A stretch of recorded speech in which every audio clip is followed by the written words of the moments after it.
네, 오늘 함께 말씀 제목 같이 함께 읽어보도록 하겠습니다. 시작. 나다나엘 편견에 사로잡힌 사람. 편견이라고 하는 것은 일방적인 견해 또는 치우친 견해를 이야기하죠.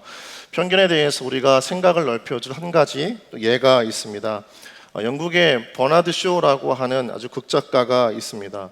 이 사람의 묘비명이 굉장히 유명하죠. 우물쭈물하다 내 이럴 줄 알았지라는 묘비명으로 유명한 작가입니다. 이 버나드 쇼는 영국 사회를 관찰하면서 한 가지 놀라운 사실을 발견합니다. 미켈란젤로 작품을 좋아하는 사람들은 로댕의 작품을 굉장히 싫어한다는 것이에요. 그래서 사람들의 편견을 바꾸고 싶어 했던 이 버나드 쇼는 화려한 파티를 열고 미켈란젤로의 작품을 좋아하는 사람들을 초청합니다. 만찬이 무르익어 갈 쯤에 버나드 쇼가 마이크를 잡고 말하죠. 제가 여러분에게 아주 귀한 그림을 보여드리겠습니다. 그리고 방에 들어가서 그림 하나를 가지고 사람들 앞에 전시해 놓습니다. 그리고 다시 묻습니다. 여러분 너무 멋지죠? 이것이 로댕의 작품입니다 라고 이야기를 하는 거예요. 장내가 조용해지더니 여기저기서 웅성거리기 시작하고 혹독한 비평들이 쏟아졌습니다. 왜 색깔이 저 모양이야? 구도가 왜 저렇게 엉망이야? 너무 우중충하다. 그리고 어떤 분들은 급기야 저것도 그림이냐라는 듯이 조롱하고 비아냥거렸습니다. 그런 비판들이 끝나갈 쯤에 버나드 쇼가 다시 나와서 마이크를 잡고 당황한 표정을 지으면서 사과를 하는 거예요.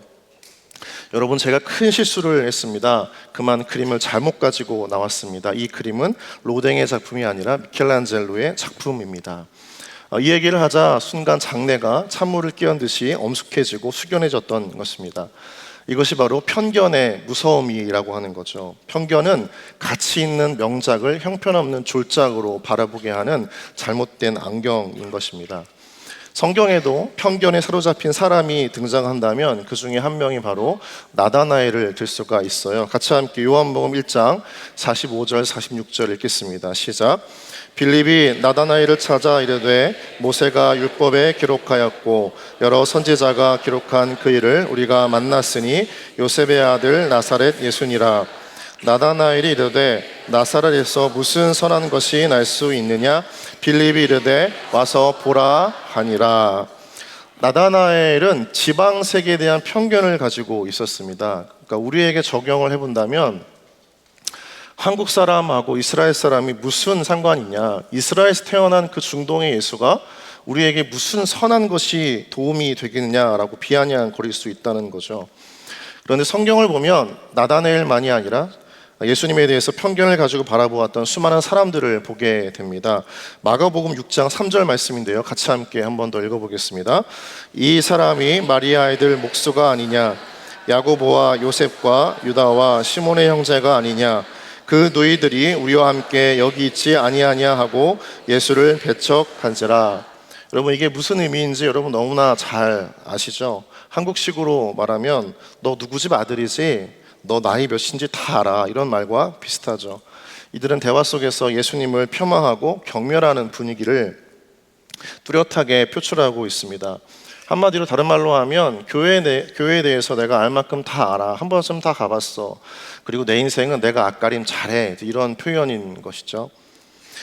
편견은 사실을 사실로 보지 못하게 왜곡하고 또 갈등과 오해를 불러일으킵니다.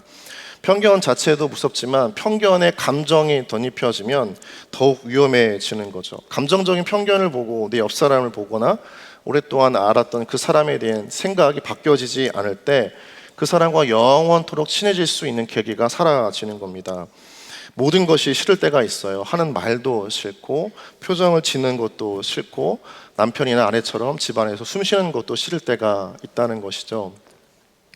오늘날 복음 전도를 가로막고 있는 가장 큰 장애물 중에 무서운 장벽 중에 하나가 있다면 그게 바로 기독교에 대한 편견입니다. 우리는 이 편견에 대해서 영혼들에게 어떻게 다가가야 하는지 오늘 말씀을 통해 하나님께 주시는 귀한 교훈을 발견하는 우리 모두가 되어지기를 주님의 이름으로 소망합니다. 오늘 말씀을 보면 예수님의 제자가 된 빌립이 나다나엘의 편견을 깨기 위해 한 가지 전략을 사용해요. 우리 함께 46절 다시 한번 읽겠습니다. 시작. 나다나엘이 이르되 나사렛에서 무슨 선한 것이 날 수 있느냐? 빌립이 이르되 와서 보라 하니라. 빌립이 말하는 거예요. 와서 보라. 빌립은 나다나엘의 그 편견에 대해서 뭔가 설득적인 논쟁을 벌이거나 강압적인 제스처를 취하지 않습니다. 빌립의 전략은 아주 단순하지만 직설적인 전략이었어요. 뭐라고 했죠? 와서 보라는 것입니다. 와서 보라. 와서 보라. 빌립이 사용했던 첫 번째 전략입니다. 그런데 이 전략은 빌립만이 아니라 다양한 성경의 인물들에게서 나타날 수가 있어요. 우물가에서 예수님을 만났던 사마리아 여인을 여러분 기억하시죠? 그 여인이 예수님을 만나고 자신이 살던 동네에 돌아가서 사람들에게 했던 말이 있습니다. 4장 28절 29절 말씀 함께 읽겠습니다. 시작.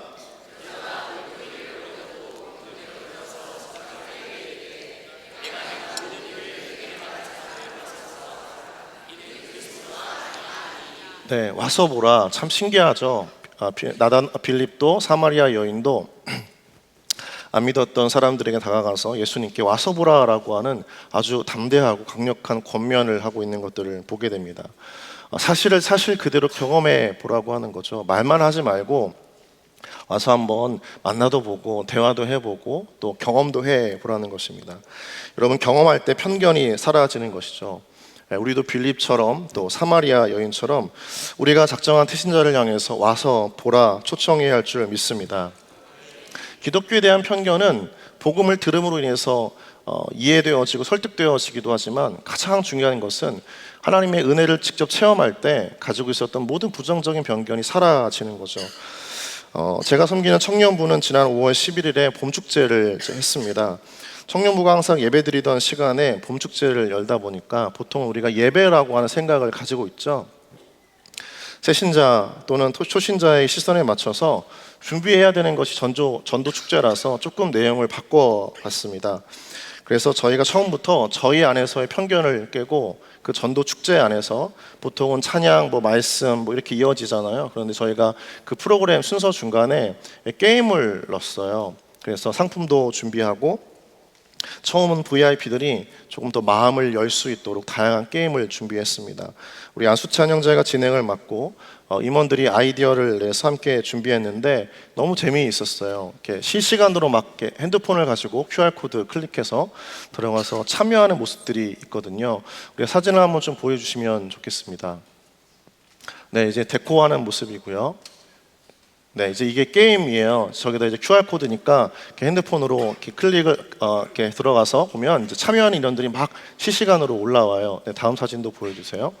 네, 게임을 해서 실시간으로 누가 먼저 가장 빨리 대답을 했는지도 바로바로 현장에서 송출이 돼서 아주 현장감 있게 게임을 했던 것들을 보게 됩니다. 얼마나 재미있었는지 VIP들의 마음이 너무나 쉽게 열리고 교회 안에서의 봄축제이지만 전혀 이질감이 없는 어떤 문화의 한 축제로 여겼던 것들을 보게 됩니다. 그것만이 아니라 이제 저희 청년부 안에 섬김이들이 비비라고 하는 가수가 밤양갱이라고 하는 노래를 불렀잖아요. 한 번쯤 다 들어보셨죠? 제가 불러드릴 수는 없어요. 그래서 찾아서 한번 들어보세요. 그래서 그거를 개사를 해서 너무나 은혜롭게 달고 단 말씀 맞죠? 저는 대중문화에 취약해요. 네, 이해해 주셨으면 좋겠습니다. 그런 특성도 하고 우리 특별히 정유철 청년이 간증을 했어요. 너무 은혜로웠습니다. 아쉬웠던 것은 눈물을 꾹 참았다는 거예요. 저한테 혼났습니다.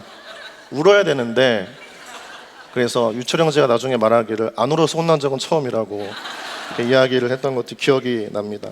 모든 수업을 다 마치고 다음날 주일 섬김이들이 모여서 피드백을 했습니다. 물론 다양한 의견들이 이제 있었는데 찾아왔던 VIP들을 통해서 처음에는 교회 모임이다 보니까 굉장히 무겁고 또 삭막하고 낯설을 것 같았다라고 하는 그런 막연한 편견이 있었는데 와서 게임도 하고 청년들이 그렇게 좀 친숙한 대중가요를 개사해서 특성을 해주는 모습들을 보고 또 한 청년의 개인의 간증의 이야기들을 전해주는 것들을 보니까 마음이 참 쉽게 열리고 따뜻했고 환대받았고 다시 오고 싶다라고 하는 피드백들을 참 많이 들었습니다. 참 행복했던 봄축제였던 것이죠. 우리 주위에도 또 여러분 주위에도 기독교에 대한 편견을 가지고 있는 많은 사람들이 있습니다. 교회 한번 오지 못하고 예배 한번 안 드려봤는데도 그저 들리는 얘기에 누군가의 부정적인 경험 때문에 복음이 가려져 있는 많은 분들이 계실 때, 여러분, 우리가 그들에게 가서 그들의 편견을 걷어내고 복음이 들어갈 수 있는 열린 문, 열린 고백, 바로 와서 보라, 이 고백을 하는 여러분 되어지기를 주님의 이름으로 축복합니다. 그런데 두 번째, 인간의 편견을 깨고 마음에 여는 경험만이 아니라 그 편견을 이해해주고 또 칭찬해주는 전략도 필요합니다. 이해해주고 칭찬해주는 전략인 거죠. 1장 47절 말씀 한 번 더 같이 읽어보시겠습니까? 시작.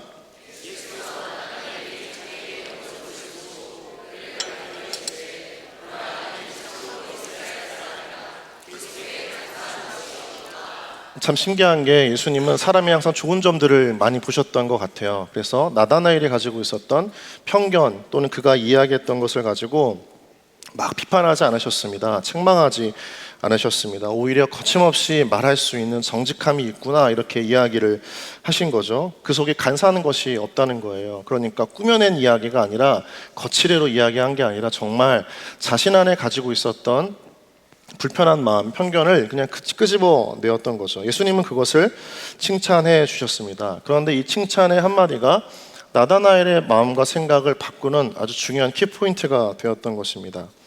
여러분, 기독교와 또 교회, 그리고 기독교인들을 비판한 사람들에게 대항해서 우리가 싸운다고 했을 때, 여러분, 그게 복음 전도에 크게 도움이 될까요? 그렇지 않습니다. 이 마음의 문제인 거잖아요. 논리력의 문제가 아니라, 머리의 문제가 아니라 마음의 문제인 거예요. 신뢰의 문제인 거잖아요. 그래서 그런 대항하고 싸우기보다는 사실은 조금 더 기다려주고, 또 그들의 그런 부정적인 관심도 교회에 대한 관심이라고 칭찬해주고 인정해주고 존중해주는 열린 태도가 우리 가운데 필요한 것이죠. 그래서 먼저 그들의 그 부정적인 관심도 교회에 대한 관심이라고 인정해주면서 격려해주는 것이 필요합니다. 칭찬해 주어야 한다는 것이죠. 그래서 이렇게 말할 수가 있어요. 기독교와 교회에 문제가 있는 것도 사실이기도 합니다. 그런데 이런 문제에 대한 당신의 비판이 기독교에 대한 관심에서 비롯되어졌다고 생각이 돼요. 그 생각이 맞는지 한번 이번 봄축제에, 가을축제에 교회에 와서 한번 확인해 보았으면 좋겠습니다. 당신을 초청하고 싶습니다. 이렇게 부드럽게 권면을 한다면 아마 그 생각이 조금은 열려지고 굳은 마음이 부드러워지지 않을까 생각이 됩니다. 나다나엘은 예수님에 대해서 편견을 가지고 있긴 했어요. 그런데 이중 플레이는 하지 않았습니다. 겉과 속이 다른 사람은 아니었던 것이죠. 그가 가지고 있었던 문제점에 대한 정직함이 있었고, 또 신앙에 대한 사실은 굉장히 진실된 질문을 가지고 있었습니다. 이러한 나다나엘의 속마음을 알 수 있었던 한 가지 단서가 있는데요. 그가 예수님을 만나기 전 있었던 장소입니다. 요한복음 1장 48절 말씀 함께 읽어보겠습니다. 시작. 나다나엘이 이르되 어떻게 나를 아시나이까? 예수께서 대답하여 이르시되 부르기 전에 내가 무화과 나무 아래에 있을 때에 보았노라. 지금 빌립이 그를 부르기 전에 이 나다나엘이 있던 장소가, 여러분, 어디죠? 우리 학생들 어디예요? 무화과 먹어봤어요? 네. 무화과 나무 가봤어요? 거짓말하지 마요. 자, 무화과 나무 미안해요. 자, 무화과 나무라고 하는 거죠. 무화과 나무는 여러분 그냥 나무가 아니라 이스라엘 배경 안에서 성경을 내용을 보면, 여러분, 삭개오가 예수님을 만난 장소가 어디입니까? 무화과 나무입니다. 그래서 성경 속에서 무화과 나무는 인생에서 진지한 고민과 성찰을 가지고 하나님을 만나고 싶어하는 사람들이 머물던 자리, 그게 이제 무화과 나무였던 거죠. 그 나무 아래에서 자신의 존재에 대해서, 자신 안에 있는 갈급함에 대해서, 인생의 고민들에 대해서 깊이 성찰하고 묵상하면서 하나님을 찾고 싶어하는 마음이 깃들여져 있는 곳이 바로 무화과 나무였다는 거죠. 그 무화과 나무 아래에서 나다나엘은 비록 편견을 갖고 있었지만 그 마음속 안에서 사실 예수님을 만나고 싶고 기다리고 싶고 또 그를 접해보고 싶었던 그 속 깊은 마음이 있었던 것입니다. 그리고 그런 마음을 아시고 예수님께서는 빌립을 나다나엘에 보내셔서 예수님께로 인도하셨던 것들을 보게 됩니다. 그래서 그것을 칭찬해주고 인정해주는 것 또한 복음 전도에 굉장히 중요한 통로가 된다는 거죠. 여러분, 누군가 여러분의 신앙에 대해서 뭐라고 이야기할 때, 교회에 대해서 이야기할 때 막 강하게 반박하고 싸우기보다도 그 마음을 품어주고 받아주면서 그로 하여금 그것을 존중해주고 그 안에 있는 교회에 대한, 복음에 대한, 진리에 대한 아주 깊은 마음들을 끄집어내주는 여러분 모두가 되어지기를 주님의 이름으로 축복합니다. 말씀을 맺으면서 한 목사님의 좌우명이 제 인생 가운데 참 많이 기억이 되어집니다. 어떤 좌우명이냐면 진실한 질문은 진실한 답을 가져다 준다. 한번 따라해 보실까요? 진실한 질문은 진실한 답을 가져다 준다. 그만큼 의미 있고 진실되게 뭔가 하나님에 대한 질문들을 끊임없이 던지는 사람 안에 반드시 하나님께서 하나님을 만나주시는 은혜를 베푸신다는 것이죠. 여러분, 우리 주위에 사실 막 불평하고 원망하지만 속 깊은 마음속에서 누구에게도 말하지 못한 채 꽁꽁 숨겨두고 하나님의 존재에 대해서, 교회가 무엇인지, 복음이 무엇인지, 예수가 누구인지, 성경이 어떤 말씀인지에 대한 고민을 가지고 그 인생의 길과 방향을 찾고 싶어하는 사람들이 참 많다고 보여집니다. 그런 사람들 중에 많은 이들이 알고 있는 우리 예수는 역사다라고 하는 책을 쓴 리 스트로벨이라고 하시는 분도 계시죠. 그리고 지금은 목회자가 되어졌지만 전 IMBC 사장이었던 조정민 목사님도 계십니다. 또 지금은 작고한 고 이어령 문화장관도 있죠. 여러분, 이 세 분의 공통점이 무엇인지 아세요? 세 분 모두가 다 기독교를 폄하하고 비판하고 기독교에 대한 편견을 가지고 있었던 무신론자였다는 것입니다. 그러나 그들 안에 있었던 진정한 인생의 목마름, 하나님에 대한 갈망, 적대감도 있었고 불편함도 있었고 오해도 있었지만 하나님은 반드시 그 안에 있었던 깊은 그 마음을 헤아려 주셔서 그 무신론자를 하나님을 믿는 완전한 신자로 바꿔가시는 하나님의 역사가 우리 모두에게 임할 줄 믿습니다. 여러분, 무신론자도 반드시 하나님의 구원의 역사 속에서 믿게 되어지는 역사가 임할 줄 믿습니다. 여러분 주위에서 교회를 막 폄하하고 비판하고 오해하는 사람들이 있다면 그들을 품으시고 그들에게 복음을 알리고 그들을 존중하고 이끌어주면서 이번 아직 끝나지 않은 이 봄축제 가운데 또 앞으로 남겨두고 있는 가을 축제 가운데 하나님께서 예비하신 영혼들을 교회로 또 복음으로 또 이 하나님을 믿는 구원의 길로 초청하고 인도하는 여러분 모두가 되어지기를 주님의 이름으로 축복합니다.